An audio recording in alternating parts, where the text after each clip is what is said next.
We don't want to see what's happening in Iran happen. And, if they want to have protests, that's one thing. When they start killing thousands of people, and now you're telling me about hanging, we'll see how that works out for them. नमस्कार, सलाम दोस्तों।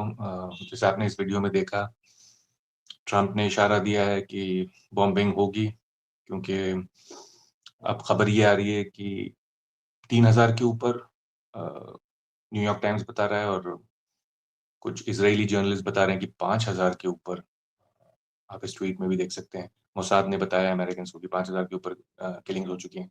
अब ये clear नहीं है कि ये जो किलिंग्स हुई हैं वो सिर्फ प्रोटेस्टर्स की बता रहे हैं, क्योंकि खबर ये भी है कि हंड्रेड्स में सिक्योरिटी फोर्सेस भी मारी गई हैं।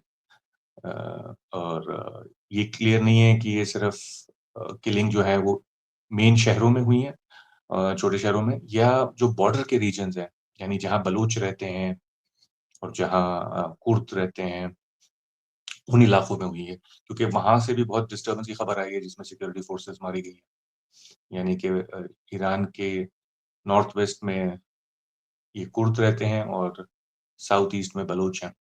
तो पहली बात तो ये, दूसरी बात ये कि एक्टिविटी दिख रही है अमेरिकन एयर बेसिस पे, जो अल-उदेद एयर बेस है कतर में और जगहों पे।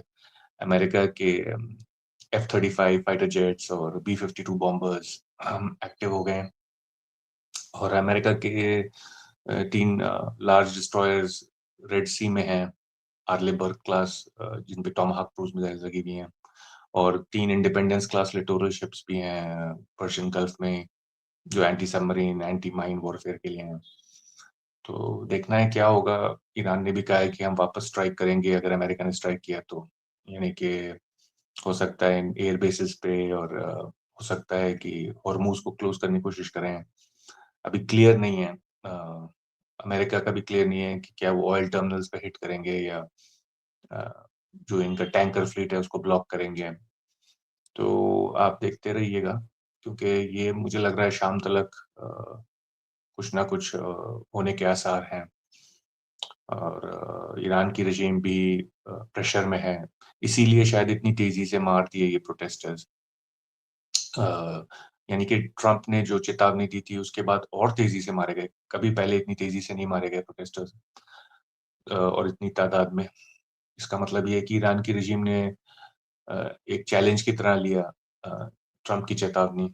और दूसरी बात ये भी है कि हो सकता है कि इतने सिक्योरिटी पर्सनल मारे गए हैं कि हो सकता है उसकी वजह से भी घबरा के प्रोटेस्टर्स पे फायरिंग हुई है, क्योंकि बॉर्डर एरियाज जो हैं, जैसे मैंने बताया कुर्द और बलोच एरिया, उसमें रिबेलियन भी है, तो हो सकता है वहां पे तो सिक्योरिटी फोर्सेस डेफिनेटली मारी गई हैं क्योंकि वहां पे पहले से ही प्रॉब्लम्स चलती रहती थी।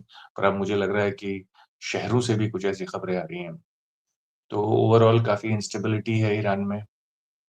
ये नहीं कह सकते कि सरकार गिरेगी, पर हालात बिगड़े हुए हैं। प्रोटेस्टर्स भी अब कम हो गए हैं। अब हो सकता है कि अमेरिकन बॉम्बिंग के बाद शायद ज्यादा तादाद में बाहर निकले, पर वो हम देखते हैं। और आप चैनल से सब्सक्राइब रहिए। शाम तक कुछ और मैं लेके आता हूँ खबरें। शुक्रिया।